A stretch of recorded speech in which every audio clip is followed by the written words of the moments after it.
ಆತ್ಮೀಯರೇ ತಮಗೆಲ್ಲ ಹೃದಯಪೂರ್ವಕ ಸ್ವಾಗತ. ಈ ಒಂದು ವಿಡಿಯೋದಲ್ಲಿ ನಾವು ಅಸೆಸ್ಮೆಂಟ್ ಆಫ್ ಪಾರ್ಟ್ನರ್ಶಿಪ್ ಫಾರ್ಮ್ ಅಂದ್ರೆ ಇನ್ಕಮ್ ಟ್ಯಾಕ್ಸ್ ದಲ್ಲಿ ಪಾರ್ಟ್ನರ್ಶಿಪ್ ಫಾರ್ಮ್ ನಲ್ಲಿ ಟೋಟಲ್ ಇನ್ಕಮ್ ಅನ್ನ ಯಾವ ರೀತಿಯಾಗಿ ಕ್ಯಾಲ್ಕುಲೇಷನ್ ಮಾಡಬೇಕು ಅನ್ನೋದ್ರ ಬಗ್ಗೆ ಡಿಸ್ಕಷನ್ ಮಾಡ್ತಾ ಇದ್ದೀವಿ. ಇಂದಿನ ವಿಡಿಯೋಗಳಲ್ಲಿ ಆಲ್ರೆಡಿ ನಾವು ಆ ಬುಕ್ ಪ್ರಾಫಿಟ್ ಅನ್ನ ಯಾವ ರೀತಿಯಾಗಿ ಕ್ಯಾಲ್ಕುಲೇಷನ್ ಮಾಡಬೇಕು, ಆಮೇಲೆ ಅದೇ ರೀತಿಯಾಗಿ ಪಾರ್ಟ್ನರ್ ಸ್ಯಾಲರಿನ ಅಂಡರ್ ಸೆಕ್ಷನ್ 40B ಪ್ರಕಾರ ಯಾವ ರೀತಿಯಾಗಿ ಕ್ಯಾಲ್ಕುಲೇಷನ್ ಮಾಡಬೇಕು ಅನ್ನೋದ್ರ ಬಗ್ಗೆ ನಾವು ಡಿಸ್ಕಷನ್ ಮಾಡಿದ್ದೇವೆ. ಇಲ್ಲಿ ನಾವು computation of firms total income ಅನ್ನ ನಾವು ಕ್ಯಾಲ್ಕುಲೇಷನ್ ಮಾಡ್ತಾ ಇದ್ದೀವಿ. ಈ ಒಂದು ವಿಡಿಯೋದಾಗ ನಾವು ಅದನ್ನ ಕಾಂಪಿಟೇಷನ್ ಆಫ್ ಟೋಟಲ್ ಇನ್ಕಮ್ ಅನ್ನ ಫಾರ್ಮ್ಯಾಟ್ ಅನ್ನ ಮತ್ತು ಅದರ ಜೊತೆಗೆ ಒಂದು ಪ್ರಾಬ್ಲಮ್ ಅನ್ನ ಇಲ್ಲಿ ನಾವು ಡಿಸ್ಕಷನ್ ಮಾಡ್ತಾ ಇದ್ದೀವಿ. Computation of firm's total income.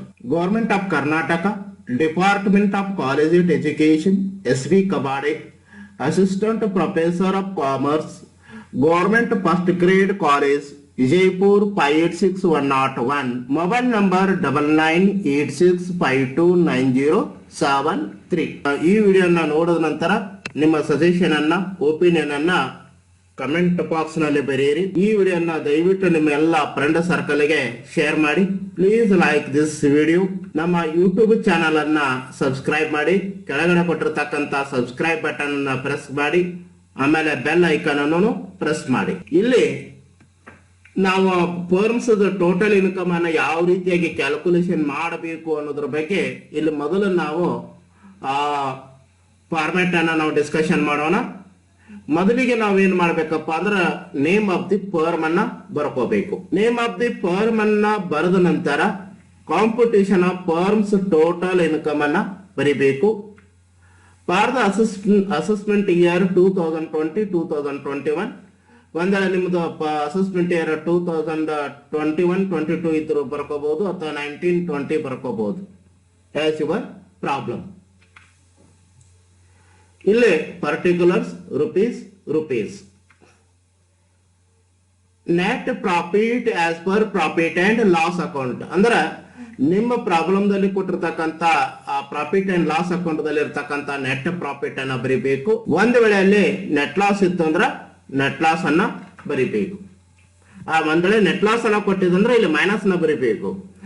ಮುಂದೆ ನಾ ಹೇಳ್ತಕ್ಕಂತ ಫಾರ್ಮ್ಯಾಟದಲ್ಲಿ ಯಾವ ಐಟಮ್ ಗಳನ್ನ ಆಡ್ ಮಾಡಬೇಕು, ಯಾವ ಐಟಮ್ ಗಳನ್ನ ಲೆಸ್ ಮಾಡಬೇಕು ಅದು ಅಷ್ಟೇ ಮಾಡಬೇಕು. ಆಡ್ ಮಾಡೋದನ್ನ ಆಡ್ ಮಾಡಬೇಕು, ಲೆಸ್ ಮಾಡೋದನ್ನ ಲೆಸ್ ಮಾಡಬೇಕು. ಒಂದ್ ವೇಳೆ ನೆಟ್ ಲಾಸ್ ಅನ್ನ ಕೊಟ್ಟಿದ್ರೆ ಇಲ್ಲಿ ಮೈನಸ್ ಅನ್ನ ಬರಿಬೇಕು. ಉಳಿಕಿದ್ದು ರಿವರ್ಸ್ ಮಾಡುವಂತ ಇದಿಲ್ಲ. ಅದನ್ನ ಆಡ್ ಮಾಡೋದಿತ್ತಂದ್ರೆ ಆಡ್ ಮಾಡಬೇಕು, ಲೆಸ್ ಮಾಡೋದಿತ್ತಂದ್ರೆ ಲೆಸ್ ಮಾಡಬೇಕು. ಇನ್ ಅಡ್ಮಿಸಬಲ್ ಎಕ್ಸ್ಪೆನ್ಸಸ್ ಗಳನ್ನ ಎಲ್ಲ ಇನ್ನರ್ ಕಾಲಮ್ ದಲ್ಲಿ ತಗೊಂಡು ಅದನ್ನ ಟೋಟಲ್ ಮಾಡಿ ಔಟರ್ ಕಾಲಮ್ ದಾಗ ಆಡ್ ಮಾಡಬೇಕು. ಇನ್ ಅಡ್ಮಿಸಬಲ್ ಎಕ್ಸ್ಪೆನ್ಸಸ್ ಅಂದ್ರೆ ಇನ್ಕಮ್ ಟ್ಯಾಕ್ಸ್ ಇರಬಹುದು, ಅಡ್ವಾನ್ಸ್ ಇನ್ಕಮ್ ಟ್ಯಾಕ್ಸ್ ಇರಬಹುದು, ಪ್ರೊವಿಷನ್ ಫಾರ್ ಡೌಟ್ಫುಲ್ ಡೇಟ್ಸ್ ಇರಬಹುದು, ಪ್ರೊವಿಷನ್ ಫಾರ್ ಬ್ಯಾಡ್ ಡೇಟ್ಸ್ ಇರಬಹುದು, ಆಮೇಲೆ ಕ್ಯಾಪಿಟಲ್ ಎಕ್ಸ್ಪೆಂಡಿಚರ್ ಇರಬಹುದು, ಆಮೇಲೆ ಮುನ್ಸಿಪಲ್ ಟ್ಯಾಕ್ಸ್ ಇರಬಹುದು. ಒಟ್ಟಾರೆ ಬಿಸಿನೆಸ್ ಗೆ ಸಂಬಂಧ ಇರದೇ ಇರತಕ್ಕಂಥದ್ದು ಮತ್ತು ಇನ್ಕಮ್ ಟ್ಯಾಕ್ಸ್ ಪ್ರಕಾರ ಯಾವುದು ಅಲೋವಿಲ್ಲ ಅವೆಲ್ಲ ಇನ್ ಅಡ್ಮಿಸಬಲ್ ಎಕ್ಸ್ಪೆನ್ಸಸ್ ಗಳಾಗ್ತಾವ. ಅವನ್ನ ಇಲ್ಲಿ ನಾವು ತಗೋಬೇಕು.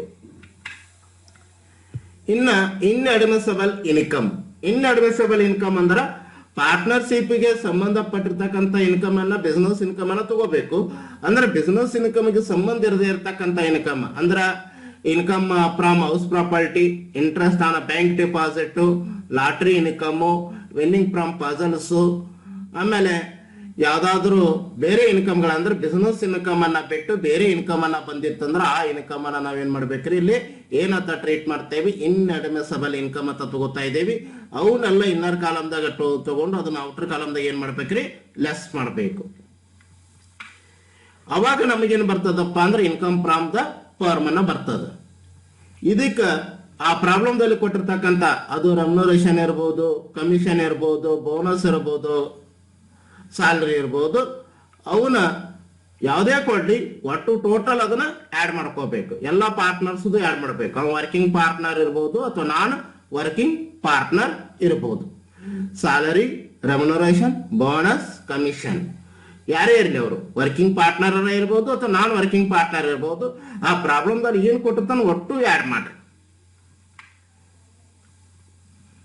Exceeding over 12% interest on capital.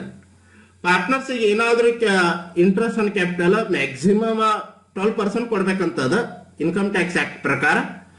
ಒಂದ್ 12% ಕಿಂತ ಜಾಸ್ತಿ ಕೊಟ್ಟಿತ್ತ ಅಂದ್ರ ಒಂದೊಳೆ ಈಗ 14% ಕೊಟ್ಟಾನ ಅಂತ ತಿಳ್ಕೋರ್ ನಾವು. 14% ಕೊಟ್ಟಾನ ಅಂದ್ರೆ ಆಕ್ಚುಲಿ ಇನ್ಕಮ್ ಟ್ಯಾಕ್ಸ್ ಪ್ರಕಾರ 12% ಅನ್ನ ಮಾತ್ರ ಕೊಡಬೇಕು. ಅವ ಕೊಟ್ಟಿದ್ದು 14% ಅದ ಅಂದ್ರೆ 12% ಲೆಸ್ ಮಾಡಿದ್ರೆ ಎಷ್ಟು ಹಾಕಿದ್ರೆ 2% ಆಗ್ತದೆ ಹೆಚ್ಚಿಗೆ. ಅದನ್ನ 2% ಅನ್ನ ನಾವೇನ್ ಮಾಡ್ಬೇಕ್ರಿ ಇಲ್ಲಿ ಆಡ್ ಮಾಡ್ಕೋಬೇಕು. ಅವಾಗ ನಮಗೇನ್ ಬರ್ತೈತ್ರಿ ಬುಕ್ ಪ್ರಾಫಿಟ್ ಅನ್ನ ಬರ್ತದೆ. ಈ ಬುಕ್ ಪ್ರಾಫಿಟ್ ಮೇಲೆ ನಾವೇನ್ ಮಾಡ್ತೇವಪ್ಪ ಅಂದ್ರೆ ಪಾರ್ಟ್ನರ್ಶಿಪ್ ಕೊಡಬೇಕಾಗಿರ್ತಕ್ಕಂಥ ಅಂದ್ರೆ ವರ್ಕಿಂಗ್ ಪಾರ್ಟ್ನರ್ಶಿಪ್ ಕೊಡಬೇಕಾಗಿರ್ತಕ್ಕಂಥ ಸ್ಯಾಲರಿನ ನಾವು ಕ್ಯಾಲ್ಕುಲೇಷನ್ ಮಾಡಬೇಕು ಅಂಡರ್ ಸೆಕ್ಷನ್ 40B. ಇದು ಆದ ನಂತರ ಪಾರ್ಟ್ನರ್ ಸ್ಯಾಲರಿ ಅಂದ್ರೆ ಬುಕ್ ಪ್ರಾಫಿಟ್ ಒಳಗೆ ಪಾರ್ಟ್ನರ್ ಸ್ಯಾಲರಿಯನ್ನ ಲೆಸ್ ಮಾಡಬೇಕು. ಆದ್ರೆ ಲೆಸ್ ಮಾಡ್ಬೇಕಂದ್ರೆ ಹೆಂಗ್ ಮಾಡ್ಬೇಕಂದ್ರೆ actual salary paid to working partner ಅಂದ್ರೆ ವರ್ಕಿಂಗ್ ಪಾರ್ಟ್ನರ್ಗೆ ಕೊಟ್ಟಿರ್ತಕ್ಕಂಥ ಸ್ಯಾಲರಿಯನ್ನು ಮಾತ್ರ ತಗೋಬೇಕು. ಅದು ನೆನಪಿಟ್ಕೋರಿ, ಬರೀ ಸ್ಯಾಲರಿ ಕೊಡ್ಬೇಕಂತೇನಿಲ್ಲ. ಅದನ್ನ ಕಮಿಷನ್ ಇರ್ಬೋದು, ಬೋನಸ್ ಇರ್ಬೋದು, ರೆಮ್ಯುನರೇಷನ್ ಇರ್ಬೋದು, ಒಟ್ಟಾರೆ ವರ್ಕಿಂಗ್ ಪಾರ್ಟ್ನರ್ ಕೊಟ್ಟಿದ್ದನ್ನ ಮಾತ್ರ ಇಲ್ಲಿ ತಗೋಬೇಕು. ಎಲ್ಲಾರ್ದು ಕೂಡ ಟೋಟಲ್ ಮಾಡಿ ತಗೋಬೇಕು ಅಥವಾ ಅದನ್ನ ಇಂಡಿವಿಜುವಲ್ ಮಾಡಿ ಇಲ್ಲಿ ಟೋಟಲ್ ಮಾಡಿ ತಗೋಬೇಕಾಗ್ತದೆ ಇನ್ನರ್ ಕಾಲಮ್ನಾಗ. ಇದನ್ನ actual salary paid to working partner ಅನ್ನು ತಗೋಬೇಕು. ಇದು ಆದ ನಂತರ ನೀವೇನ 40B ಪ್ರಕಾರ ಸ್ಯಾಲರಿ ಕ್ಯಾಲ್ಕುಲೇಷನ್ ಮಾಡಿರ್ತೀರಲ್ಲ ಅದನ್ನು ಇಲ್ಲಿ ಬರ್ಬೇಕು. Actual salary paid to working partners ನೀವು ಮಾಡಿರ್ತಕ್ಕಂಥದ್ದು ವರ್ಕಿಂಗ್ ನೋಟ್ ಏನ್ ಮಾಡಿರ್ತೀರಲ್ಲ 40B ಪ್ರಕಾರ ಅದನ್ನ ಸ್ಯಾಲರಿಯನ್ನ ಇಲ್ಲಿ ತಗೋಬೇಕು ಅಂಡರ್ ಸೆಕ್ಷನ್ 40B ಪ್ರಕಾರ. ಇವೆರಡರ ಒಳಗ ಯಾವ್ದು ಕಡಿಮೆ ಇರ್ತೈತಿ ಆ ಅಮೌಂಟ್ ಅನ್ನು ಔಟರ್ ಕಾಲಮ್ದಾಗ ಲೆಸ್ ಮಾಡಬೇಕು. Salary paid to working partners ಅದನ್ನು ತಗೋಬೇಕು. ನೀವೇನು 40B ಪ್ರಕಾರ ಸ್ಯಾಲರಿ ಕ್ಯಾಲ್ಕುಲೇಷನ್ ಮಾಡಿರ್ತಾರಲ್ಲ ಅಂದ್ರೆ ವರ್ಕಿಂಗ್ ನೋಟ್ ಮಾಡಿರ್ತಾರಲ್ಲ ಆ ಅಮೌಂಟ್ ಅನ್ನ ಇಲ್ಲಿ ಬರೀಬೇಕು. ಬರೆದ ನಂತರ ಇವೆರಡರ ಒಳಗ ಯಾವ್ದು ಕಡಿಮೆ ಇರ್ತದ ಆ ಅಮೌಂಟ್ ಅನ್ನ ನೀವು ಔಟರ್ ಕಾಲಮ್ದಾಗ ಲೆಸ್ ಮಾಡಬೇಕು. Which ever is less. ಅವಾಗ ನಮಗೇನು ಬರ್ತದಪ್ಪ ಅಂದ್ರೆ income or loss of the firm business. ಇನ್ನ ಬಿಸ್ನೆಸ್ ಅನ್ನ ಇನ್ಕಮ್ ಅನ್ನ ಬಿಟ್ಟು ಅದು ಇನ್ಕಮ್ ಫ್ರಮ್ ಹೌಸ್ ಪ್ರಾಪರ್ಟಿ ಇರ್ಬೋದು, ಕ್ಯಾಪಿಟಲ್ ಗೇನ್ ಇರ್ಬೋದು, ಇನ್ಕಮ್ ಫ್ರಮ್ ಅದರ್ ಸೋರ್ಸಸ್ ಇರ್ಬೋದು, ಅವನ್ನೆಲ್ಲ ಇನ್ನರ್ ಕಾಲಮ್ದಾಗ ಟೋಟಲ್ ಮಾಡಿ ಇನ್ನರ್ ಕಾಲಮ್ದಾಗ ಬರೋದು ಟೋಟಲ್ ಮಾಡಿ ಔಟರ್ ಕಾಲಮ್ದಾಗ ಆಡ್ ಮಾಡ್ಕೋಬೇಕು. ಇನ್ನ ಡಿಡಕ್ಷನ್ ATG ಇರ್ಬೋದು, ATJ ಇರ್ಬೋದು, ಅಂದ್ರೆ ಪಾರ್ಟಿಗೆ ನೀವೇನಾದ್ರೂ ಡೊನೇಷನ್ ಕೊಟ್ಟಿದ್ರಿ ಅಥವಾ ಸ್ಕೂಲು ಕಾಲೇಜುಗಳಿಗೆ ಏನಾದ್ರೂ ಡೊನೇಷನ್ ಅನ್ನ ಕೊಟ್ಟಿದ್ರಪ್ಪ ಅಂದ್ರ ಅಥವಾ ಪ್ರೈಮ್ ಮಿನಿಸ್ಟರ್ ನ್ಯಾಷನಲ್ ರಿಲೀಫ್ ಫಂಡ್ಗೆ ಏನಾದ್ರೂ ಡೊನೇಷನ್ ಗಳನ್ನ ಕೊಟ್ಟಿದ್ರಪ್ಪ ಅಂದ್ರೆ ಅವನ್ನ ನಾವೇನ್ ಮಾಡ್ಬೋದ್ರಿ ಇಲ್ಲಿ ಲೆಸ್ ಮಾಡಬಹುದು ಡಿಡಕ್ಷನ್ ಅಂತೇಳಿ. ಅವಾಗ ನಮಗೇನು ಬರ್ತದಪ್ಪ ಅಂದ್ರೆ ಪರ್ಮ್ಸ್ ಟೋಟಲ್ ಇನ್ಕಮ್ ಅನ್ನ ಬರ್ತದ. ಅಂದ್ರೆ ಟ್ಯಾಕ್ಸಬಲ್ ಆಫ್ ಪರ್ಮ್ಸ್ ಟೋಟಲ್ ಇನ್ಕಮ್ ಅಂದ್ರೆ ಈ ಇನ್ಕಮ್ ಮ್ಯಾಗ ನಾವು ಟ್ಯಾಕ್ಸ್ ಅನ್ನ ಕಂಡುಹಿಡಿಬೇಕಾಗ್ತದ. ಪಾರ್ಟ್ನರ್ಶಿಪ್ ಏನಾದ್ರು ರೇಟ್ ಅಪ್ಲಿಕೇಬಲ್ ಆಗತ್ತಲ್ಲ, ಇನ್ಕಮ್ ಟ್ಯಾಕ್ಸ್ ರೇಟ್ ಅಪ್ಲಿಕೇಬಲ್ ಆಗತ್ತಲ್ಲ, ಇದ್ರ ಮ್ಯಾಗ ನಾವು ಟ್ಯಾಕ್ಸ್ ಅನ್ನ ತುಂಬಬೇಕಾಗ್ತದ. ಈಗ ಒಂದು ಪ್ರಾಬ್ಲಮ್ ಅನ್ನ ನಾವು ನೋಡೋಣ. ಇಲ್ಲಿ ನೋಡ್ರಿ, ಇದು ನಾವು ಈಗ ಒಂದು ಪ್ರಾಬ್ಲಮ್ ಅನ್ನ ನಾವು ಡಿಸ್ಕಷನ್ ಮಾಡೋಣ. Amar, Akbar and Antony are the equal working partner in a firm.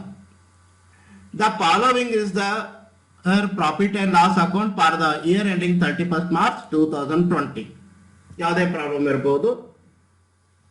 Problem ಅನ್ನ ನಾವು ಡಿಸ್ಕಷನ್ ಮಾಡೋಣ. ಮೊದಲ ಪ್ರಾಬ್ಲಮ್ ಅನ್ನ ಕರೆಕ್ಟ್ ಆಗಿ ನಾವು ತಿಳ್ಕೋಬೇಕು. Amar, Akbar and Antony are equal working partners in the firm. The following is their profit and loss account of the for the year ending 31st March 2020. ಅಂದ್ರೆ ಇಲ್ಲಿ ಅಮರ್ ಪಾರ್ಟ್ನರ್ ಅದಾನ, ಅಕ್ಬರ್ ಪಾರ್ಟ್ನರ್ ಅದಾನ, ಅಂಟೋನಿ ಪಾರ್ಟ್ನರ್ ಅದಾರ. ಮೂರು ಮಂದಿ ಇಲ್ಲಿ ಪಾರ್ಟ್ನರ್ಸ್ ಅದಾರ. To interest on capital at 15%. Interest on capital ಎಷ್ಟು ಕೊಟ್ಟಾರಿ? 15% ಕೊಟ್ಟಾರ. ಅಮರಿಗೆ ಕೊಟ್ಟಿರ್ತಕ್ಕಂಥದ್ದು ಇಂಟ್ರೆಸ್ಟ್ ಆನ್ ಕ್ಯಾಪಿಟಲ್ 18,000, ಅಕ್ಬರಿಗೆ ಕೊಟ್ಟಿರ್ತಕ್ಕಂಥದ್ದು 12,000 ಇಂಟ್ರೆಸ್ಟ್ ಆನ್ ಕ್ಯಾಪಿಟಲ್, ಅಂಟೋನಿ ಕೊಟ್ಟಿರ್ತಕ್ಕಂಥ ಇಂಟ್ರೆಸ್ಟ್ ಆನ್ ಕ್ಯಾಪಿಟಲ್ 9,000. ಅಂದ್ರೆ ಅಮರ್ 18,000, ಅಕ್ಬರ್ 12,000, ಅಂಟೋನಿ 9,000. ಎಷ್ಟು ಪರ್ಸೆಂಟೇಜ್ ಕೊಟ್ಟಾರೆ ಇವರು? 15% ಕೊಟ್ಟಾರೆ. ಆಕ್ಚುಲಿ 12% ಕೊಡಬೇಕಾಗಿತ್ತು, ಇವರು 15% ಅನ್ನ ಕೊಟ್ಟಾರ. 18,000, 12,000, 9,000 ಟೋಟಲ್ ಎಷ್ಟು ಹಾಕತ್ರಿ? 39,000. ಇನ್ನ salary to partners Amar 60,000, Akbar 60,000 total ಎಷ್ಟಾಯ್ತ್ರಿ? 1,20,000. Salary to partners Amar 60,000, Akbar 60,000 total 1,20,000. To income tax 18,000. To income tax 18,000. To donation to college 4,000. To general expenses 19,000. To depreciation 12,000. to general expenses 19,000 to depreciation 12,000 to net profit ಅಂದ್ರೆ profit ಎಷ್ಟು ಬಂದ್ರೆ 2,97,000 ಬರೋದು. ಅದನ್ನ 3 ಮಂದಿಗೆ ಹಂಚಾಣ equal partners ಇರೋದ್ರಿಂದ Amar 99,000, Akbar 99,000, Antony 99,000. ಇನ್ನು gross profit 5 lakh, interest on fixed deposit 9,000. Gross profit 5 lakh, interest on fixed deposit 9,000. Total both side 5 lakh 9,000, 5 lakh 9,000. In additional information, depreciation allowable is rupees 8,000. ಅಂದ್ರೆ income tax ಪ್ರಕಾರ depreciation ಎಷ್ಟು ಹಾಕ್ಬೇಕ್ರಿ? 8,000. ಆದ್ರೆ ಇವ ಹಾಕಿದ್ದು ಎಷ್ಟು ಅದರಲ್ಲಿ ಡೆಪ್ರಿಸಿಯೇಷನ್ 12,000. ಅಂದ್ರೆ ಇವ ಡೆಬಿಟ್ ಹಾಕಿದ್ದು 12,000. ಇನ್ಕಮ್ ಟ್ಯಾಕ್ಸ್ ಪ್ರಕಾರ ಆಕ್ಚುಲಿ ಎಷ್ಟು ಹಾಕ್ಬೇಕ್ರಿ? 8,000. ಅಂದ್ರೆ 4,000 rupees ಹೆಚ್ಚು ಹಾಕ್ಯಾನ, ಅದು ಇನ್ಅಡ್ಮಿಸಬಲ್ ಎಕ್ಸ್ಪೆಂಡಿಚರ್ ಆಗ್ತದೆ. General expenses includes commission paid to Antony rupees 6,200. ಅಂದ್ರೆ ಕಮಿಷನ್ ಅನ್ನ ಕೊಟ್ಟಾರ ಪಾರ್ಟ್ನರ್ಸಿಗೆ. ಯಾವುದೇ ಪಾರ್ಟ್ನರ್ಸಿಗೆ ಕಮಿಷನ್ ಅಂತ ಕೊಡ್ಲಾಕ್ ಬರುದಿಲ್ಲ. ಅದನ್ನ ಎಷ್ಟಾದ್ರಿ 6,200. ಅದು ಇನ್ಅಡ್ಮಿಸಬಲ್ ಎಕ್ಸ್ಪೆಂಡಿಚರ್ ಆಗ್ತದೆ. Antony is non working partner. ಅಂದ್ರೆ ಅಂಟೋನಿ ಏನದನ್ರಿ ಇಲ್ಲಿ ನಾನ್ ವರ್ಕಿಂಗ್ ಪಾರ್ಟ್ನರ್ ಅದ. ಅಂದ್ರೆ ನಾನ್ ವರ್ಕಿಂಗ್ ಪಾರ್ಟ್ನರ್ ಇರೋದ್ರಿಂದ ಇವನಿಗೂ ಸ್ಯಾಲ್ರಿ ನಾವು ಲೆಸ್ ಮಾಡಕ್ ಬರುದಿಲ್ಲ ಪ್ರಾಫಿಟ್ ಅಂಡ್ ಲಾಸ್ ಅಕೌಂಟ್ ಒಳಗ. ಒಂದ್ ವೇಳೆ ಸ್ಯಾಲ್ರಿ ಕೊಟ್ಟಿದ್ದ ಅಂದ್ರೆ ಅದನ್ನ ಏನ್ ಮಾಡ್ಬೇಕಾಗತ್ರಿ? ಇನ್ಅಡ್ಮಿಸಬಲ್ ಎಕ್ಸ್ಪೆಂಡಿಚರ್ ಅಂತೇಳಿ ನಾವು ತಗೋಬೇಕಾಗ್ತದ.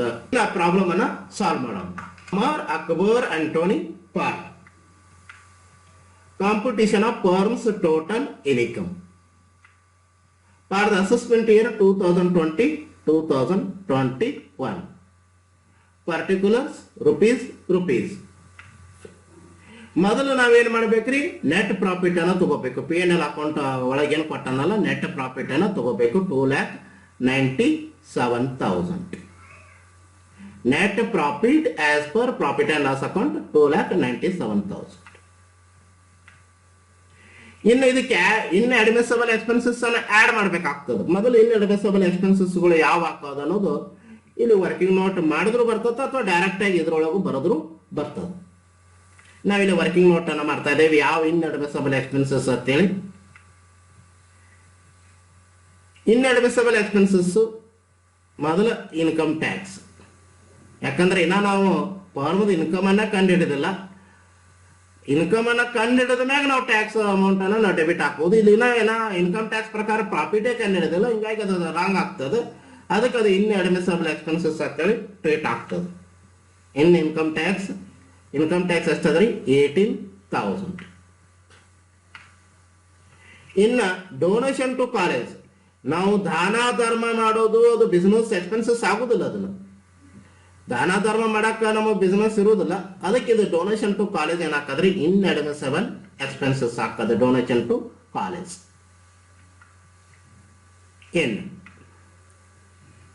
ಇವ P&L ಅಕೌಂಟಿಗೆ 12,000 rupees ಡೆಬಿಟ್ ಹಾಕ್ಯಾನ ಡೆಪ್ರಿಸಿಯೇಷನ್. ಆದ್ರೆ ಇನ್ಕಮ್ ಟ್ಯಾಕ್ಸ್ ಪ್ರಕಾರ ಡೆಪ್ರಿಸಿಯೇಷನ್ ಎಷ್ಟದ್ರಿ? 8,000 ಅದ. ಅಂದ್ರೆ ಇನ್ಕಮ್ ಟ್ಯಾಕ್ಸ್ ಎಷ್ಟು ಡೆಬಿಟ್ ಆಗ್ತಾನ ಎಷ್ಟು ಅಲೋ ಮಾಡ್ತಾನ ಅಷ್ಟೇ ನಾವು ಡೆಬಿಟ್ ಹಾಕ್ಬೇಕು. ಆದ್ರೆ ಹೆಚ್ಚು ಡೆಬಿಟ್ ಹಾಕ್ಬಿಟ್ಟಾನ ಅಂದ್ರೆ 12,000 rupees ಡೆಬಿಟ್ ಹಾಕ್ಬಿಟ್ಟಾನ. ಹಂಗ ಹಾಕಕ್ ಬರೋದಿಲ್ಲ. ಅಂದ್ರೆ ಉಳಿದಿದ್ದ ಅಮೌಂಟ್ ಏನಾಗ್ತದ್ರಿ? ಇನ್ಅಡ್ಮಿಸಬಲ್ ಎಕ್ಸ್ಪೆಂಡಿಚರ್ ಆಗ್ತದೆ.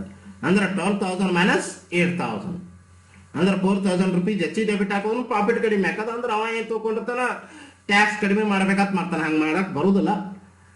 ಇನ್ಕಮ್ ಟ್ಯಾಕ್ಸ್ ಏನು ಹೇಳ್ತದಲ್ಲ ಅದ್ರ ಪ್ರಕಾರ ನಾವು ಇದೇ ಡೆಪ್ರಿಸಿಯೇಷನ್ ಹಾಕ್ಬೇಕಾಗ್ತದೆ.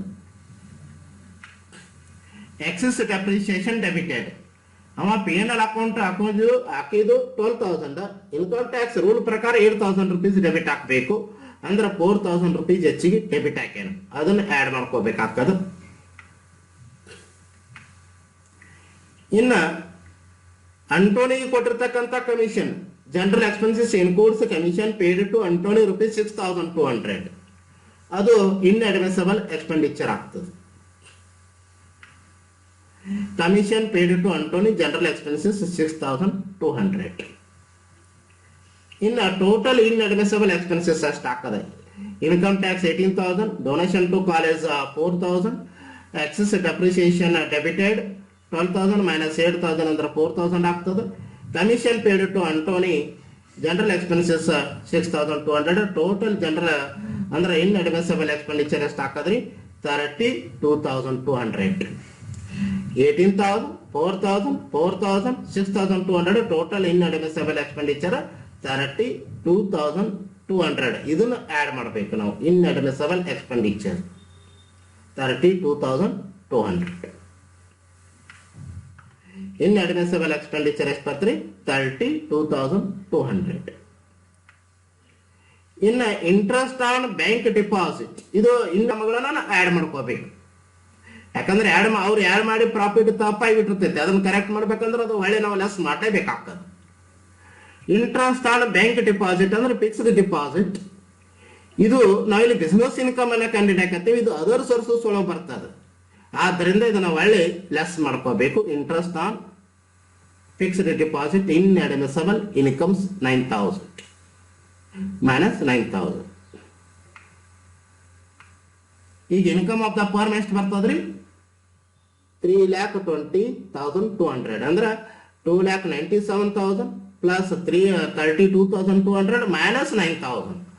2,97,000 ಪ್ಲಸ್ 32,200 ಮೈನಸ್ 9,000 ಅಂದ್ರೆ ಎಷ್ಟು ಬರ್ತದ್ರಿ? 3,20,200. ಇನ್ನ ಪಾರ್ಟ್ನರ್ಶಿಪ್ ಕೊಟ್ಟಿರ್ತಕ್ಕಂಥ ಸ್ಯಾಲರಿ, ಕಮಿಷನ್, ಬೋನಸ್, ರೆಮ್ಯುನರೇಷನ್ ಯಾವುದೇ ಇರಲಿ, ಅದು ವರ್ಕಿಂಗ್ ಪಾರ್ಟ್ನರ್ ಇರ್ಬೋದು, ನಾನ್ ವರ್ಕಿಂಗ್ ಪಾರ್ಟ್ನರ್ ಇರ್ಬೋದು, ಒಟ್ಟಾರೆ ಏನೇನು ಕೊಟ್ಟಿರ್ತಾರೆ ಎಲ್ಲಾನು ಆ್ಯಡ್ ಮಾಡ್ರಿ. ಸ್ಯಾಲರಿ ಟು ಪಾರ್ಟ್ನರ್ಸ್ ಅಂದ್ರೆ ಇಲ್ಲಿ 60,000, ಅಮರ್ಗೆ 60,000, ಅಕ್ಬರ್ 60,000. ಇವನ್ ಅಂಟೋನಿ ನಾನ್ ವರ್ಕಿಂಗ್ ಪಾರ್ಟ್ನರ್ ಇದ್ರು ಆ್ಯಡ್ ಮಾಡ್ರಿ. ಇಲ್ಲಿ 60,000 ಪ್ಲಸ್ 60,000 ಟೋಟಲ್ ಎಷ್ಟಾಯ್ತು? 1,20,000. ಇನ್ನ ಇಂಟ್ರೆಸ್ಟ್ ಆನ್ ಕ್ಯಾಪಿಟಲ್ 12% ಕಿಂತ ಜಾಸ್ತಿ ಕೊಟ್ಟಿದ್ರು ಅಂದ್ರೆ ಆ್ಯಡ್ ಮಾಡ್ರಿ. ಒಂದ್ 12% ಕಿಂತ ಕಡಿಮೆ ಇತ್ತಂದ್ರೆ ಅದನ್ನ ಆ್ಯಡ್ ಮಾಡಕ್ ಹೋಗ್ಬೇಡ್ರಿ. ಇಲ್ಲಿ ಅವ ಕೊಟ್ಟಿದ್ದು 15% ಅದ. ಇನ್ಕಮ್ ಟ್ಯಾಕ್ಸ್ ರೂಲ್ ಪ್ರಕಾರ 12% ಮಾತ್ರ ಕೊಡ್ಬೇಕಂತದ, ಅಂದ್ರೆ 3% ಹೆಚ್ಚು ಕೊಟ್ಟಾನ, ಅದನ್ನ ಆ್ಯಡ್ ಮಾಡ್ಲೇಬೇಕಾಗ್ತದೆ. ಇಂಟ್ರೆಸ್ಟ್ ಆನ್ ಕ್ಯಾಪಿಟಲ್ ಅವ ಕೊಟ್ಟಿದ್ದು 15%, ಇನ್ಕಮ್ ಟ್ಯಾಕ್ಸ್ ರೂಲ್ ಪ್ರಕಾರ 12% ಮಾತ್ರ ಕೊಡಬೇಕು, ಆದ್ರೆ 3% ಹೆಚ್ಚು ಕೊಟ್ಟಾನ. ಅವ ಕೊಟ್ಟಿದ್ದು 15%, ಇನ್ಕಮ್ ಟ್ಯಾಕ್ಸ್ ರೂಲ್ ಪ್ರಕಾರ 12% ಕೊಡಬೇಕು, ಅಂದ್ರೆ 3% ಹೆಚ್ಚು ಡೆಬಿಟ್ ಹಾಕಿಬಿಟ್ಟಾನ, ಪ್ರಾಫಿಟ್ ಕಡಿಮೆ ಮಾಡ್ಕೋತಾನ. ನಾವು ಶಾನೆ ಅದ, ಹಂಗೆ ಮಾಡಕ್ ಬರೋದಿಲ್ಲ ಅದು ಇನ್ಕಮ್ ಟ್ಯಾಕ್ಸ್ ರೂಲ್ ಪ್ರಕಾರ. ಅದಕ್ಕೆ ನಾವು ರೀಕರೆಕ್ಷನ್ ಅಂದ್ರೆ ಕರೆಕ್ಷನ್ ಮಾಡ್ಬೇಕಾಗ್ತದೆ. ಇಲ್ಲಿ ಬಿಸ್ನೆಸ್ ಇನ್ಕಮ್ ಅನ್ನ 3% ಹೆಚ್ಚಾಕದ. 39,000 rupees 15% ಕೊಟ್ಟಾನ, ಅಂದ್ರೆ 3% ಎಷ್ಟು ಆಗ್ತದ ಅಂತ ಅರ್ಥ. 39,000 rupees 15% ಕೊಟ್ಟಾನ ಇಂಟು 3% ಎಷ್ಟು ಹಾಕದ್ರಿ? 7,800 rupees ಅವ ಹೆಚ್ಚು ಡೆಬಿಟ್ ಹಾಕ್ಯಾನ. ಅದನ್ನ ಒಳ್ಳೆ ಆ್ಯಡ್ ಮಾಡ್ಕೋಬೇಕು, ಅಂದ್ರೆ ಕರೆಕ್ಟ್ ಆಗಿ ಪ್ರಾಫಿಟ್ ಬರ್ತದೆ. Salary to partners 1,20,000 exceeding over interest on capital 39,000 into 3 divided by 15 ಅಂದ್ರೆ 3% ಹೆಚ್ಚಾಗ್ಯದ. ಅದನ್ನ ಅಷ್ಟೇ ಆ್ಯಡ್ ಮಾಡ್ಕೋಬೇಕು. 7,800. 1,20,000 ಪ್ಲಸ್ 7,200 ಅಂದ್ರೆ 1,27,800. 1,20,000 ಪ್ಲಸ್ 7,800 ಅಂದ್ರೆ 1,27,800. ಬುಕ್ ಪ್ರಾಫಿಟ್ ಎಷ್ಟು ಬಂತ್ರಿ? 3,20,200 ಪ್ಲಸ್ 1,27,800 ಅಂದ್ರೆ 4,48,800. ಇನ್ನ ಪಾರ್ಟ್ನರ್ಶಿಪ್ ಕೊಟ್ಟಿರ್ತಕ್ಕಂಥ ಸ್ಯಾಲರಿ ಲೆಸ್ ಮಾಡಬೇಕು.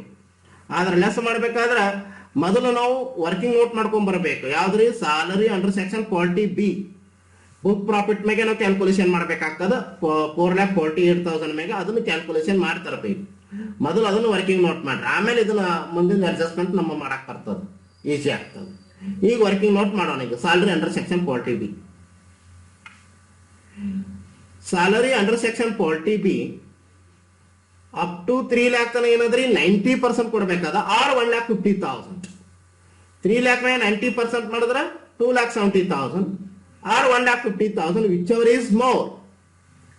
1,50,000 ಆರ್ 2,70,000 ಅಂದ್ರೆ ವಿಚ್ ಎವರ್ ಈಸ್ ಮೋರ್ ಅಂದ್ರೆ ಯಾವ್ದು ಹಾಕದ್ರಿ? 2,70,000 ಹಾಕದ. 2,70,000 ನಾವು ತಗೊಂಡಿದ್ವಿ. ಅವನ ಆಕ್ಚುಲಿ ಇಲ್ಲಿ ಫರ್ಮ್ದಾಗ 4,48,000 ಬುಕ್ ಪ್ರಾಫಿಟ್ ಅದ. ಆಲ್ರೆಡಿ ನಾವು ಎಲ್ಲಿ ತನ ಕ್ಯಾಲ್ಕುಲೇಷನ್ ಮಾಡ್ಕೊಂಡೇವಿ? 3 lakh ತನ ಕ್ಯಾಲ್ಕುಲೇಷನ್ ಮಾಡ್ಕೊಂಡೇವಿ. 4,48,000 ಮೈನಸ್ 3 lakh ಅಂದ್ರೆ 48,000 ಹಾಕದ. ಅದ್ರ ಮ್ಯಾಗ 60% ಅಂದ್ರೆ ಎಷ್ಟು ಹಾಕತ್ರಿ? 88,800. ಇಲ್ಲಿ ನೋಡ್ರಿ ಬುಕ್ ಪ್ರಾಫಿಟ್ 4,48,000 ಅದ. ಸಾರಿ, ಇಲ್ಲಿ 4,88,000 ಆಗ್ಯದ. ಅದು 4,48,000 ತಗೋರಿ, ಆನ್ಸರ್ ಕರೆಕ್ಟ್ ಅದ. 4,48,000 ಮೈನಸ್ 3 lakh ಅಂದ್ರೆ ಆನ್ಸರ್ ಎಷ್ಟು ಬರ್ತೀರಿ? 1,48,000. ಅಂದ್ರೆ 3 lakh ಮ್ಯಾಗ ಏನ್ ದಾಟ್ತದಲ್ಲ ಅದ್ರ ಮ್ಯಾಗ 60% ಮಾತ್ರ ಕೊಡ್ಬೇಕಂತದ. 1,48,000 ಇಂಟು 60 ಡಿವೈಡೆಡ್ ಬೈ 100 ಅಂದ್ರೆ 88,800 ಆಗ್ತದೆ. ನೋಡ್ರಿ, up to 3 lakh 1,50,000 or 90% of book profit, which ever is more ಅಂದ್ರೆ 2,70,000. 1,50,000 or 2,70,000, which ever is more 2,70,000. ಆಮೇಲೆ 3 lakh ಮ್ಯಾಗ ಏನ್ ದಾಟ್ತದಲ್ಲ ಅದ್ರ ಮ್ಯಾಗ 60% ನಾವು ರೆಮ್ಯುನರೇಷನ್ ಕೊಡ್ಬೋದು ಅಂಡರ್ ಸೆಕ್ಷನ್ 40B ಪ್ರಕಾರ. ಅಂದ್ರೆ 4,48,000 ಮೈನಸ್ 3 lakh ಅಂದ್ರೆ 1,48,000 ಆಗತ್ತೆ. ಅದ್ರ ಮ್ಯಾಗ 68% ಅಂದ್ರೆ 88,800. Total salary under section 40B ಪ್ರಕಾರ ಎಷ್ಟು ಆಕತ್ರಿ? 3,58,800. 2,70,000 ಪ್ಲಸ್ 88,800 ಅಂದ್ರೆ ಎಷ್ಟು ಹಾಕದ್ರಿ? 3,58,800. 1,50,000 or 90% of book profit, which are is more 2,70,000. ಆಮೇಲೆ ಉಳಿದ 3 lakh ಮ್ಯಾಗ ಉಳಿದಿರ್ತಕ್ಕಂಥ ಪ್ರಾಫಿಟ್, ಬುಕ್ ಪ್ರಾಫಿಟ್ ಮ್ಯಾಗ 60% ಆಫ್ ಬುಕ್ ಪ್ರಾಫಿಟ್ ಅಂದ್ರೆ 88,800. 2,70,000 ಪ್ಲಸ್ 88,800 ಅಂದ್ರೆ 3,58,800. ನೋಡ್ರಿ, ವರ್ಕಿಂಗ್ ನೋಟ್ ಮುಗಿತ್ತು. Actual salary paid to working partners ಅಂದ್ರೆ ಎಷ್ಟು ಕೊಟ್ಟಾನ್ರಿ? 1,20,000 rupees ಕೊಟ್ಟಾನ. Actual salary paid to working partners Amar Akbar 1,20,000. ಒಂದ್ ವೇಳೆ ಅಂಟೋನ್ ಇದು ಕೊಟ್ಟಿದ್ದು ಅಂದ್ರೆ ತಗೊಳಕ್ ಹೋಗ್ಬೇಡ್ರಿ, ದಯವಿಟ್ಟು ಹೇಳ್ತೀನಿ ನಾನು. ಅಂಟೋನ್ ಇದು ಯಾಕಂದ್ರೆ is non working partner.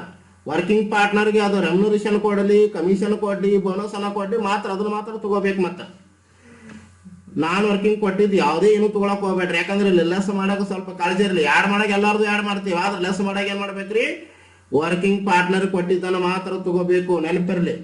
Actual salary paid to working partner rupees 1,20,000 ಅಂದ್ರೆ ಇಲ್ಲ 1,20,000 ಅದಲ್ರಿ. ನೆಕ್ಸ್ಟ್ ಆಗಲ ವರ್ಕಿಂಗ್ ನೋಟ್ ಮಾಡಿದೇವಲ್ಲ, calculated salary as per 40B which ever is less ಅಂದ್ರೆ ಆಗಲೇ ನಾವು ಮಾಡಿದಲ್ಲ 3,58,800 ಅದನ್ನ ತಗೋಬೇಕಿಲ್ಲಿ. Salary paid to working partners 1,20,000. 40B working note 40B ಪ್ರಕಾರ ಏನು ಸ್ಯಾಲರಿ ವರ್ಕಿಂಗ್ ನೋಟ್ ಮಾಡ್ಯಾರ ಅದನ್ನ ತಗೋಬೇಕಿಲ್ಲಿ 3,58,800. ಇವೆರಡರ ಒಳಗ which ever is less 1,20,000 or 3,58,800 which ever is less ಅದನ್ನು ಮಾತ್ರ ಲೆಸ್ ಮಾಡಕ್ ಪರ್ಮಿಷನ್ ಅದ, ನೆನಪಿರಲಿ. ಅಲ್ಲಿ 40B ಪ್ರಕಾರ ಮಾಡುವಾಗ ಅಲ್ಲಿ ಏನ್ ಮಾಡ್ತೇವ್ರಿ? ಅಲ್ಲಿ ವಿಚ್ ಎವರ್ ಈಸ್ ಮೋರ್ ಅನ್ನ ತಗೋತೇವೆ. ಆದ್ರೆ ಇಲ್ಲಿ ಲೆಸ್ ಮಾಡಕ್ ಏನಾದ್ರೆ ವಿಚ್ ಎವರ್ ಈಸ್ ಲೆಸ್ ಮಾಡಬೇಕು. Actual salary paid to working partners 40B ಇವೆರಡರ ಒಳಗೆ ಯಾವ್ದು ಕಡಿಮೆ ಹಾಕದ ಅದನ್ನ ಮಾತ್ರ ಲೆಸ್ ಮಾಡಕ್ ಪರ್ಮಿಷನ್ ಅದ, ನೆನಪಿರ್ಲಿ. ಕನ್ಫ್ಯೂಸ್ ಮಾಡ್ಕೋಬೇಡ್ರಿ, ದಯವಿಟ್ಟು ಹೇಳ್ತೀನಿ ನಾನು. Actual salary paid to working partners 1,20,000 ಅದ. ಆಮೇಲೆ 40B ಪ್ರಕಾರ ಏನು ಸ್ಯಾಲರಿ ಮಾಡ್ತಿರಲ್ಲ ಅದನ್ನು ಇಲ್ಲಿ ಬೇರೀರಿ ಬರೋದು. ಇವು ಎರಡು ಒಳಗೆ ಯಾವ್ದು ಕಡಿಮೆ ಹಾಕದ ಅದನ್ನು ಮಾತ್ರ ಲೆಸ್ ಮಾಡ್ರಿ. ಮತ್ತೆ ನೀವೇನು ವರ್ಕಿಂಗ್ ಪಾರ್ಟ್ನರ್ಶಿಪ್ ಕೊಟ್ಟಿರ್ತೀರಿ ಅದನ್ನು ಸ್ಯಾಲರಿ ತಗೋರಿ. ಅದು ಕಮಿಷನ್ ಇರ್ಬೋದು, ಬೋನಸ್ ಇರ್ಬೋದು, ರೆಮ್ಯುನರೇಷನ್ ಇರ್ಬೋದು, ಯಾವುದೇ ಇರಲಿ, ಒಟ್ಟಾರೆ ವರ್ಕಿಂಗ್ ಪಾರ್ಟ್ನರ್ ಕೊಟ್ಟಿದ್ದಿರ್ಬೇಕು ಅದನ್ನು ತಗೋರಿ. ತಗೊಂಡ ಮ್ಯಾಗ ಇಲ್ಲಿ 40B ಪ್ರಕಾರ ಅದನ್ನೇನಿರ್ತೈತಿ ಇಲ್ಲಿ ತಗೋಬೇಕು. ಇಲ್ಲಿ ನೀವು ಕೇಳ್ಬೋದು, ಸರ್ ಮತ್ತ ಇಲ್ಲಿ ಅಂಟೋನಿಗೆ 6,200 ಕಮಿಷನ್ ಕೊಟ್ಟೇವಲ್ರಿ, is not working partner, is non working partner, ಅದಕ್ಕೆ ಇಲ್ಲಿ ತಗೊಂಡಿಲ್ಲ. ಮತ್ತೆ ಒಂದ್ ವೇಳೆ ವರ್ಕಿಂಗ್ ಪಾರ್ಟ್ನರ್ ಇದ್ದಂತ ತಿಳ್ಕೊರಿ, ಇಲ್ಲಿ 1,20,000 ಈಗ ಅವನು ಕಮಿಷನ್ ಆಡ್ ಮಾಡಿ ತಗೋಬೇಕಾಗ್ತದೆ ಇಲ್ಲಿ. ಮತ್ತೆ ನೆನಪಿರಲಿ ಅದನ್ನು ಇಲ್ಲಿ ಸ್ಯಾಲರಿ ಟು ಪಾರ್ಟ್ನರ್ಸ್ ಏನದಲ್ಲ 1,20,000 ಅದಲ್ಲ, ಅವನಿಗೆ ಕೊಟ್ಟಿರ್ತಕ್ಕಂಥ ಕಮಿಷನ್ ಅವನು ಆಡ್ ಮಾಡ್ಬೇಕಾಗ್ತದ. ಇಲ್ಲಿ ಯಾಕೆ ಆಡ್ ಮಾಡಕ್ ಬರಂಗಿಲ್ಲ ಅಂದ್ರ ಅವನ is a non working partner. Anton is a non working partner. ಇರ್ಲಿ. Actual salary paid to working partners 1,20,000. Calculated salary as per under section 40B 3,58,800 which ever is less. 1,20,000 or 3,58,800 which ever is less 1,20,000. ಇನ್ನ 4,48,000 ಒಳಗ 1,20,000 rupees ಅನ್ನ less ಮಾಡ್ರಿ. Answer ಎಷ್ಟು ಬರ್ತೈತ್ರಿ? 3,28,000. 4,48,000 minus 1,20,000 ಅಂದ್ರೆ ಎಷ್ಟು ಬರ್ತದೆ ಆನ್ಸರ್ 3,28,000. ಇನ್ನ ಬಿಸ್ನೆಸ್ ಅನ್ನ ಇದು ಬಿಸ್ನೆಸ್ ಇನ್ಕಮ್ ಅನ್ನ ಬರ್ತದೆ. ಈ ಬಿಸ್ನೆಸ್ ಇನ್ಕಮ್ ಅನ್ನ ಬಿಟ್ಟು ಯಾವ್ದಾದ್ರು ಇನ್ಕಮ್ ಇರಲಿ, ಅದು ಇನ್ಕಮ್ ಫ್ರಮ್ ಅದರ್ ಸೋರ್ಸಸ್ ಇರ್ಬೋದು, ಕ್ಯಾಪಿಟಲ್ ಗೇನ್ ಇರ್ಬೋದು, ಇನ್ಕಮ್ಗಳನ್ನು ಇದ್ರು ನಾವು ಆ್ಯಡ್ ಮಾಡ್ಕೋಬೇಕು. ಪ್ರಾಪರ್ಟಿ ಇನ್ಕಮ್ ಇದ್ರು ಆ್ಯಡ್ ಮಾಡ್ಕೋರಿ. ಇಲ್ಲಿ ಬಿಸ್ನೆಸ್ ಅನ್ನ ಇನ್ಕಮ್ ಬಿಟ್ಟು ಇನ್ನೊಂದು ಇನ್ಕಮ್ ಯಾವ್ದು ಬಂದದ್ರಿ, interest on fixed deposit. Income from other sources ಅಂದ್ರೆ ಅದ್ರೊಳಗೆ ಬರ್ತದೆ ಅದನ್ನ. Interest on fixed deposit 9,000. ಇನ್ನು ಡೊನೇಷನ್ ಅಂದ್ರೆ ಡಿಡಕ್ಷನ್ಸ್ ಅನ್ನ ಮಾಡಬಹುದು ನೀವು. ಇಲ್ಲಿ ನೋಡ್ರಿ, ಡೊನೇಷನ್ ಟು ಕಾಲೇಜ್ 4,000 rupees ಕೊಟ್ಟ ನೋಡ್ರಿ. 4,000 ಅಂದ್ರೆ ಅದ್ರ ಮೇಲೆ 50%. ಯಾಕಂದ್ರೆ ಅಂಡರ್ ಸೆಕ್ಷನ್ 80G ಪ್ರಕಾರ ಯಾವ್ದಾದ್ರು ನೀವು ಡೊನೇಷನ್ ಅನ್ನ ಕೊಟ್ಟಿದ್ದೀರಪ್ಪ ಅಂದ್ರೆ ಕಾಲೇಜ್ಗಳಿಗೆ ಅದು 100% ಇರಂಗಿಲ್ಲ, ಕೆಲವೊಂದು 50% ಅದ. ಇಲ್ಲಿ ಕಾಲೇಜ್ಗಳಿಗೆ ಕೊಟ್ಟಿರ್ತಕ್ಕಂಥದ್ದು 50% ಅದ. 4,000 into 50% ಅಂದ್ರೆ 2,000 ಆಗ್ತದೆ. 2,000 plus 2,000 3,28,000 rupees ಒಳಗ ಲೆಸ್ ಮಾಡ್ಕೋರಿ, ಸಾರಿ ಆ್ಯಡ್ ಮಾಡ್ಕೋರಿ. ಇನ್ಕಮ್ ಅನ್ನ ಆ್ಯಡ್ ಮಾಡ್ರಿ. 3,28,000 plus 9,000 minus 2,000 ಅಂದ್ರೆ ಆನ್ಸರ್ ಎಷ್ಟು ಬರ್ತದ್ರಿ 3,35,000. ಇನ್ಕಮ್ ಅನ್ನ ಆ್ಯಡ್ ಮಾಡ್ಕೋರಿ. 3,28,000 plus 9,000 minus deduction 2,000. 2,000 ಹೆಂಗ್ ಬರ್ತರಿ 4,000 ಅದು 50% ಅಂದ್ರೆ 2,000 ಟೋಟಲ್ ಟೋಟಲ್ ಇನ್ಕಮ್ ಎಷ್ಟಾಯ್ತು ಟ್ಯಾಕ್ಸಬಲ್ ಅಂದ್ರೆ ಇದ್ರ ಮೇಲೆ ಟ್ಯಾಕ್ಸ್ ಅನ್ನ ತಗೋಬೇಕು 3,35,000.